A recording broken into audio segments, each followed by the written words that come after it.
Halo sobat, kembali di channel No Intro. Aku bakal nyeritain alur cerita film yang berjudul Dead Man Don't. Tetap di posisi rebahanmu dan nikmati hidupmu. Oke, tanpa lama-lama langsung aja ke videonya. Check in, bos. Di awal film terlihat pria yang bernama Victor yang sedang bicara kepada rekannya, sebut saja detektif. Victor adalah pemeran utama dari film ini. Di sisi lain, terlihat sekelompok orang yang berada dalam satu tim. Tim ini merupakan tim yang berusaha menguasai semua gedung yang berada di Amerika. Tim ini diketuai seseorang yang bernama Alphonse. Karena namanya susah disebut dengan lidah Jawa, maka kita sebut saja namanya Joko. Sekedar info, Victor juga salah satu anggota tim ini. Dan terlihat satu anggota yang bernama Paul tewas dimasukkan ke dalam lemari pendingin. Di tangan Paul terlihat ada kertas dan di mulutnya ada sebuah foto kecil. Joko pun membuka koper yang berisi foto-foto yang dikirimkan pria misterius yang selama ini selalu mengirimkan foto-foto kecil kepada Joko. Kemudian Joko dan anggotanya mendatangi sebuah tempat yang dia curigai orang misterius yang selama ini menerornya dan membunuh anggotanya. Kemudian Joko masuk ke kamar, di sana ada bos dari geng tersebut. Dan Joko pun menginterogasi pria itu, sebut saja namanya Black. Terlihat uang yang berada di meja Black, ada tulisan angka 7 yang sama persis seperti surat yang diterima Joko. Karena itu, Joko beranggapan bahwa Black yang sudah meneror dan membunuh rekannya. Karena Black tidak mengakui apa yang dituduhkan Joko, Joko langsung menembak kepala Black. Baku tembak pun tak terelakkan.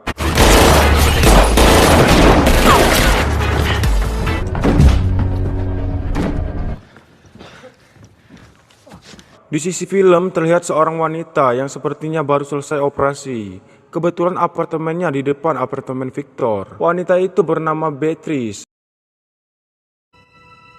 Terlihat Beatrice menyapa Victor seolah kode keras. Victor pun menyapa dengan baik. Keesokan harinya, Victor mendapatkan surat dari Beatrice. Dan sejak itu, Victor dan Beatrice makin akrab. Victor.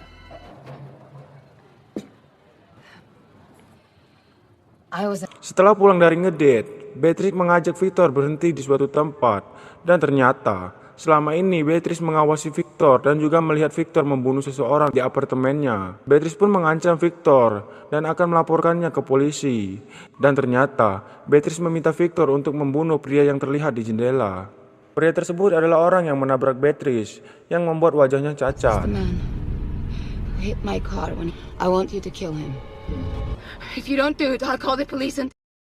Singkat cerita, Victor bertemu dengan temannya yang bernama Andras. Andras juga merupakan salah satu orang yang ingin balas dendam kepada Joko karena anak dan keponakannya tewas karena Joko dan timnya. Andras dan Victor pun berangkat ke suatu tempat untuk membeli senjata sniper. Scene pun berpindah ke Victor yang sedang nonton video anak dan istrinya.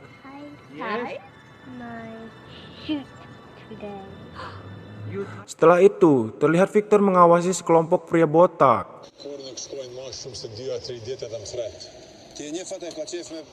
Kemudian terlihat Victor datang ke suatu tempat dan Victor masuk ke dalam kapal yang di dalamnya ada pria botak yang disekap Victor. Kemudian Victor memfoto pria itu lalu pergi.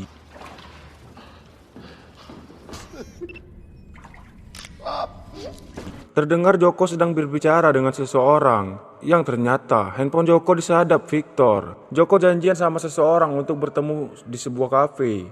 Di tengah perbincangan, Joko dan orang tersebut dan terlihat Victor mengawasi mereka dengan snipernya. Entah apa tujuannya.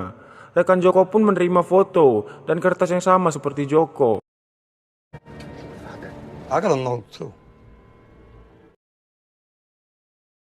Dan rekan Joko memberikan kunci yang dikirimkan pria misterius. Di saat Joko dan timnya pergi, Victor mengirimkan chat kepada Joko, dibarengi tembakan Victor yang menewaskan anggota Joko.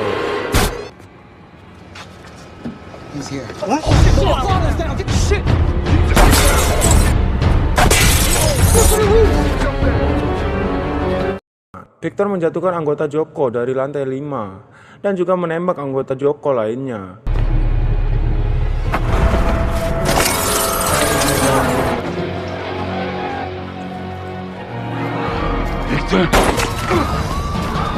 Di saat bersamaan, yang ternyata Beatrice mengawasi Victor dan membantunya untuk kabur. Kemudian Victor melepas baju dan kupluknya, lalu berhenti di parkiran, bersiuman dengan Beatrice untuk menipu anggota yang mengejarnya.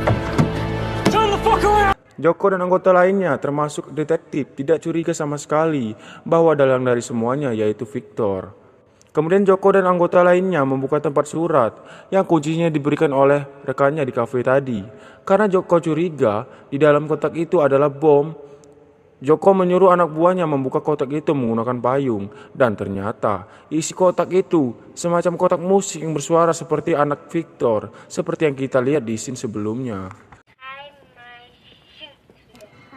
Hi, my shoot today.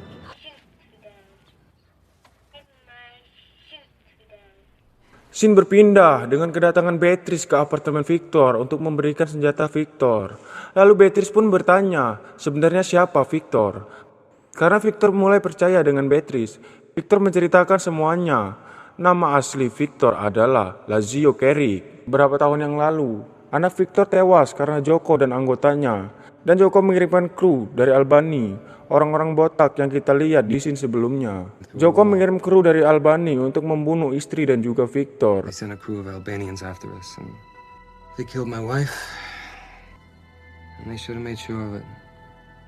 Scene berpindah. Terlihat Victor berada di suatu tempat. Gedung tersebut markas dari Joko dan anggotanya, termasuk juga Victor. Dan ternyata Victor sudah memasang bom dengan jumlah yang banyak di atas gedung tersebut untuk meledakkan tim Joko dan semua kru Albany.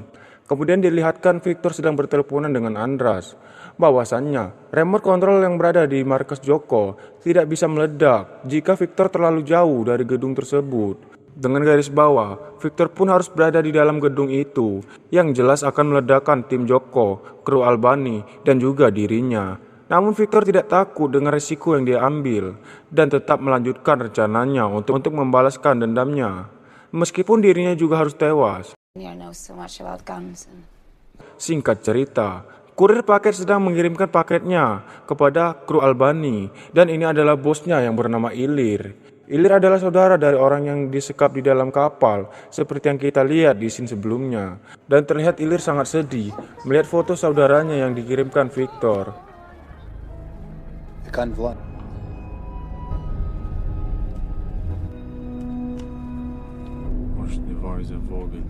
Kemudian Victor mendatangi pria botak yang disandra, dan Victor menceritakan seolah-olah yang menyekapnya adalah Joko. Lalu Victor pun membuat video yang nantinya akan dikirimkan kepada Ilir. Name is Alphonse. Alphonse, you can record a message for your brother. I'll make sure he gets it. Nigga, I'm Jawfla.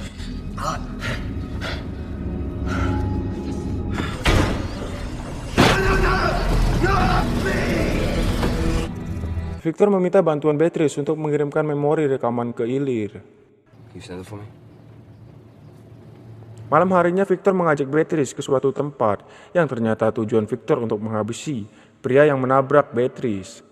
Back in a minute.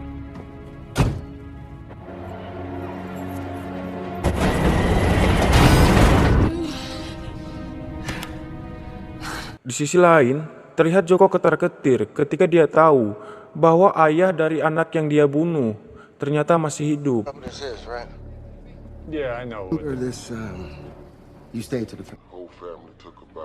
Detektif menelpon Victor untuk memintanya menemui dia dan timnya karena ada masalah besar. Tapi Victor beralasan mobilnya rusak dan meminta detektif untuk menjemputnya di apartemennya. Di sisi lain, dari kru Albany sudah menyiapkan senjata dan mau pergi ke tempat Joko untuk menunggu pria misterius yaitu Victor. Dan di tengah perjalanan, ada tukang paket yang memberikan paket memori rekaman saudara Ilir. Terlihat Victor sudah ada di dalam markas Joko dengan remote control bomnya. Setelah lama menunggu, tim Joko dan kru Albany tidak kunjung datang. Dan kemudian Victor menelpon Beatrice, karena Beatrice yang mengirimkan paket kepada tim Joko dan kru Albany. Dan benar saja, ternyata Beatrice tidak mengirimkan paket tersebut. Dengan alasan Beatrice tidak mau Victor mati bersama mereka. Terlihat detektif sudah ada di apartemen Victor. Dan alangkah terkejutnya ketika detektif mengetahui ruangan rahasia Victor, yang kini dia tahu bahwa Victor dalang dari semuanya. Sekedar info, sebenarnya Victor menyuruh detektif ke apartemennya. Victor tidak mau detektif ikut mati karena bom yang berada di dalam markas Joko. Tapi detektif tidak percaya tentang itu. Kemudian Beatrice datang ke apartemen Victor untuk menunggu Victor pulang dan mengajaknya kabur. Victor meminta Beatrice untuk pulang ke apartemennya sendiri.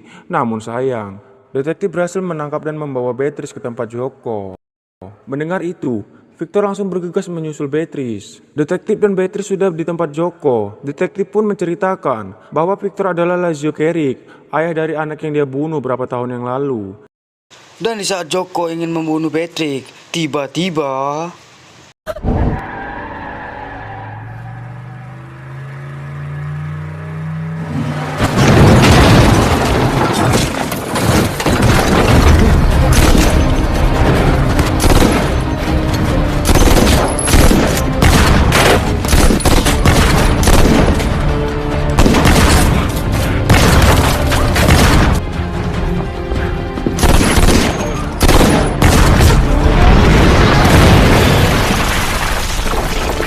Dan benar saja, di saat detektif terpojok, Victor tidak membunuhnya.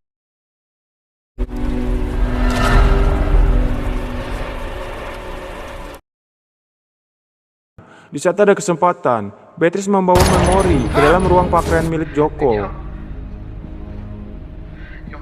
Dan di saat Beatrice terpojok, Ilir melihat video saudaranya, yang mana kita tahu, video itu menunjukkan kalau yang menyekap saudara Ilir yaitu Joko. Ilir dan Joko pun saling adu tembak, yang menyebabkan keduanya tewas.